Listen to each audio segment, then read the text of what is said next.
podcast.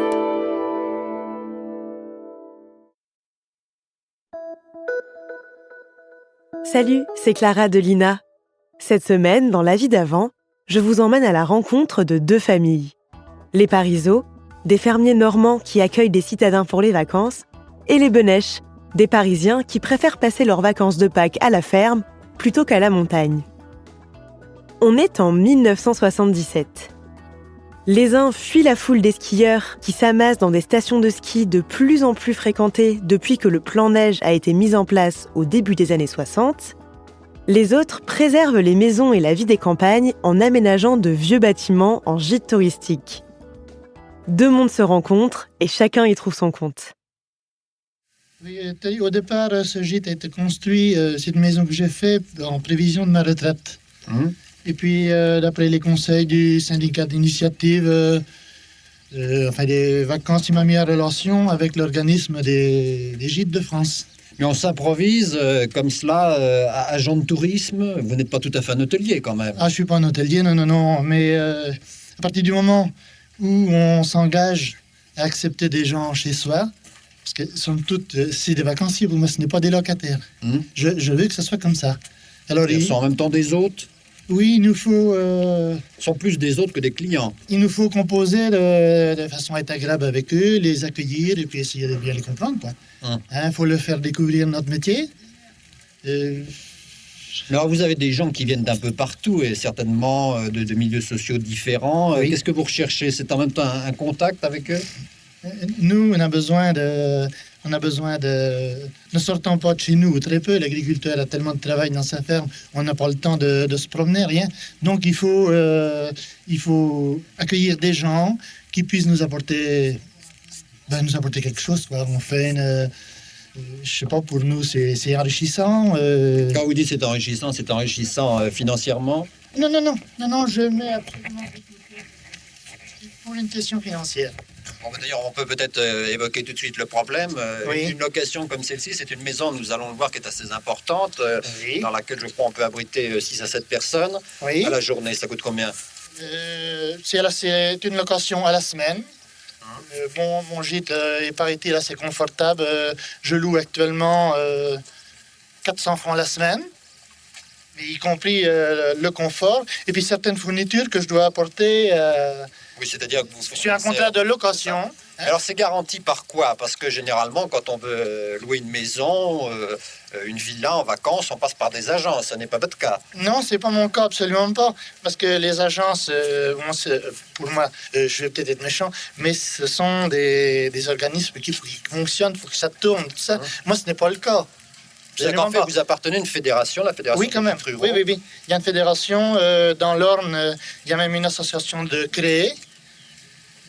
Tous les propriétaires de gîtes se sont réunis en association et on s'est réunis une fois par an ou plus s'il y avait moyen pour évoquer tous nos problèmes, ce qu'on peut faire de mieux pour accueillir les gens. Parce que je crois que le souci des gîtes, justement, c'est de bien accueillir des gens. Et en même temps, c'est une garantie pour ceux que vous ne voulez pas appeler vos clients, donc pour vos hôtes. Oui. Et, je sais pas moi, on a un autre but. Il nous faut faire découvrir nos produits. Parce que malgré tout, il y a Parce que vous pensez que les citadins connaissent mal les gens de la campagne, les agriculteurs? Oui, ils les connaissent certainement mal. Toute cette paysannerie est souvent décriée mal à propos, justement. Moi, je pense qu'il nous faut faire, nous, quand on a l'occasion, faire preuve du contraire. Et vous essayez de leur expliquer ce que vous faites? Oui. Vos problèmes? À tous, avec... j'essaie le plus possible. Toutes les gens qui viennent, j'ai eu la chance jusqu'à présent, sont des gens très sympathiques, avec qui on a pu composer très bien. Ils s'y intéressent, d'ailleurs. Ils s'y intéressent. Mais pour les intéresser, il me semble que c'est l'accueil du départ qui compte, le premier jour. Quand ces gens arrivent, il faut être là pour les accueillir. Naturellement, le sourire, nous, on ne sait pas. On fait de notre mieux. Je pense que ça doit aller. Mais d'ailleurs, on sent tout à fait de votre part la plus grande bonne volonté, l'ouverture même. Nous arrivons donc maintenant devant votre gîte rural. Alors, c'est une maison que vous avez, disiez-vous tout à l'heure, construite vous-même. Oui, ce bâtiment au départ était une étable. Et au bout, la petite partie où il y a un mur, là, était une porcherie. Ah bon, c'est par là que je... Oui. Oui. Oui, nous avons quelques petits problèmes, mais enfin, ce n'est pas grave, Oui. c'est la télévision en direct. Ah oui, Donc, c'est votre maison qui un jour vous servira de retraite. je pense, oui. Ouais. Oui, je pense, oui. Mais vous ne craignez pas que justement ces gens qui viennent peut-être assez nombreux dans l'année détériorent un peu? Pas de Non, problème? non, parce qu'on a une certaine garantie de par les gîtes. Il y a quand même une organisation très précise. Dans le cas où il y aurait des détériorations, ces gens, ils sont obligés de réparer. Bien, bon, on va essayer d'approcher alors de cette maison. Il y a donc en ce moment une famille de Parisiens, Oui, oui, oui. monsieur et madame Parisot, Ils qui sont ont- arrivés qui l'autre ont un semaine. petit garçon. Oui. Voilà, si vous voulez venir. Monsieur Parisot, donc madame Parisot. Monsieur Parisot est ingénieur chimiste, je crois. Oui. Et vous êtes peut-être pas un habitué des gîtes ruraux, mais je crois que vous pratiquez souvent des Ah formules oui, analogues. depuis un certain nombre d'années, on va en vacances en gîte rural. Et cette année, enfin, c'est la première fois qu'on vient dans un gîte de ferme, hein, où on a un contact aussi rapproché avec la ferme et avec les fermiers. Est-ce que vous avez préféré fuir un peu Oui, justement, fuir la L'encombrement. cohue, l'encombrement. Cette année, on part en vacances au moment des vacances scolaires et on a voulu justement éviter la queue au mont-de-pente ou à la pagaille, les embouteillages. Et puis Et peut-être on aussi, regrette peut-être aussi parce que Cyril voulait voir la campagne, non? Et oui, il est vraiment pas déçu du tout. Hein. Il assiste à la traite. Tu connaissais la campagne? Bah, un peu, Un peu? oui. Mais qu'est-ce qui te plaît de venir ici voir les animaux? Oui, voir les animaux, les moutons, Les vaches. les vaches. Et le travail surtout de Monsieur Benèche. Oui, oui. Mais je crois d'ailleurs que tu participes aux travaux de la ferme, d'après ce qu'on m'a dit. Bah, un petit peu. Un tout petit peu. Alors, si vous voulez, bien sûr, on ne va pas pouvoir vous suivre pendant toute la journée, mais on vous a embêté il y a quelques jours. Une équipe d'Antenne 2 est venue voir un peu vos vacances. Alors, si vous voulez, on va regarder le reportage qu'elle a réalisé. Elle vous a suivi pendant toute une journée. On va voir qu'effectivement, l'intérêt de cette formule, c'est pas seulement de pouvoir se reposer, se détendre, mais c'est aussi de participer un peu au travail de la campagne et peut-être d'apprendre une autre formule, une autre façon de vivre. Valjoie, une dizaine de maisons au milieu d'un paysage vallonné qui annonce la Suisse normande toute proche. Le hameau compte une trentaine d'habitants, tous anciens fermiers, aujourd'hui employés dans des entreprises de Flers, la ville voisine. Un seul d'entre eux est resté à la ferme et exploite les 34 hectares de terre que lui a confié un propriétaire aisé. C'est ce hameau isolé qu'un couple de Parisiens, M. et Mme Parisot et leur fils Cyril, ont choisi pour leurs vacances de Pâques. 15 jours dans le gîte rural loué aux fermiers.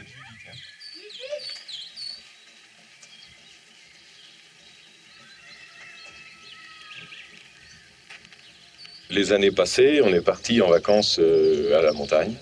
Et notre fils était encore en maternelle. Alors ça nous permettait de partir à des périodes hors scolaires, hors vacances scolaires.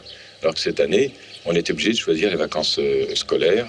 Et on a été quand même pas mal, un petit peu apeurés par les queues au Mont-de-Pente et autres. On a donc choisi de venir en vacances en Normandie. Pour Cyril, c'est la découverte d'un univers qu'il ne connaît qu'à travers ses livres d'école. Pour le fermier comme pour les vacanciers, c'est l'occasion d'une rencontre, la rencontre de deux mondes, le rural et le citadin, qui ne se côtoient pas souvent. Non, qu'est-ce que tu fais, Zoro? Oh, c'est plus que ça. C'est plus que ça parce que quand les vacanciers arrivent, on se demande sur qui on va tomber, quels sont ces gens, on ne les connaît pas, comment on va s'entendre. En principe, ça se passe toujours très bien, très très bien. Moi, je veux dire, c'est la découverte de gens de différents milieux, différentes professions, et puis qui s'accommodent très bien de la campagne, je pense.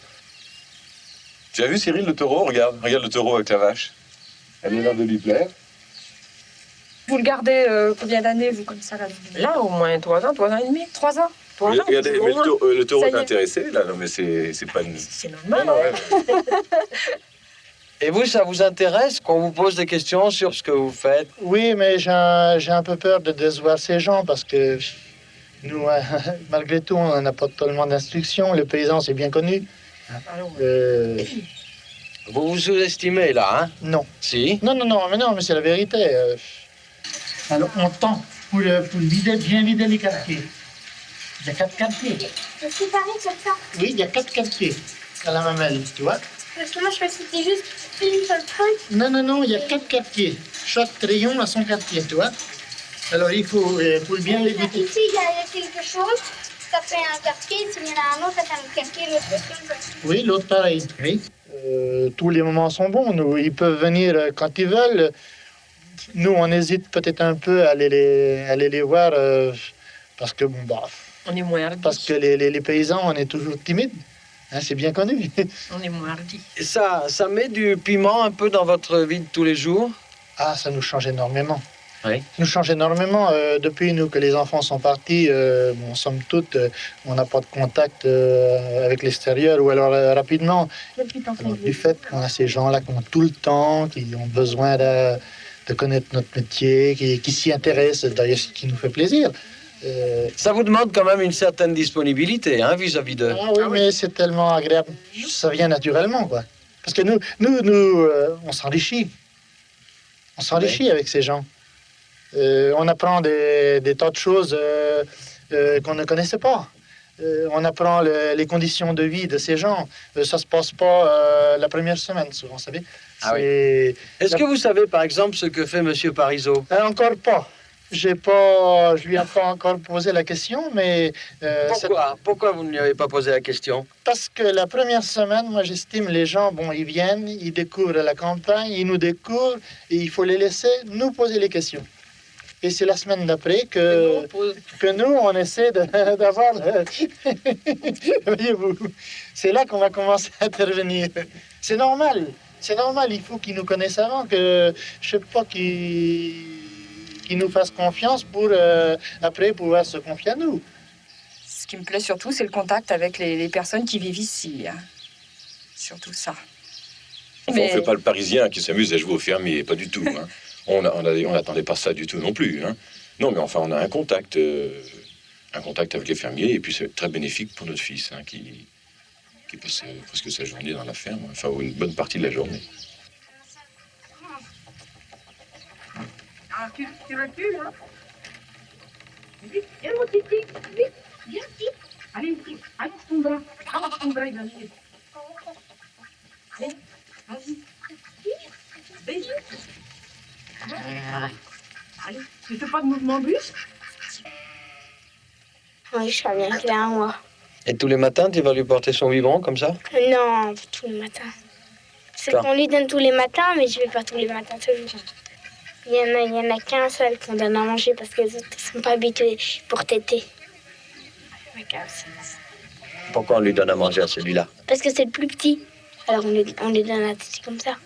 On peut le caresser que quand on lui donne son biberon, et quand on lui donne son biberon, et faut pas le caresser parce que sinon il s'en va. Alors on peut pas le faire, on peut jamais le caresser.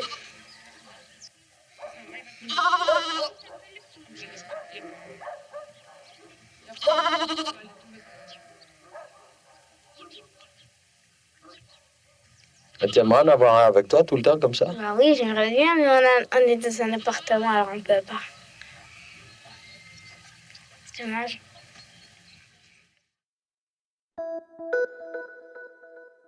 C'est la fin de cet épisode de La vie d'avant, produit par Lina. N'hésitez pas à nous mettre 5 étoiles s'il vous a plu, et abonnez-vous pour ne louper aucun épisode sur votre plateforme d'écoute préférée. On se retrouve la semaine prochaine pour un nouvel épisode de La vie d'avant.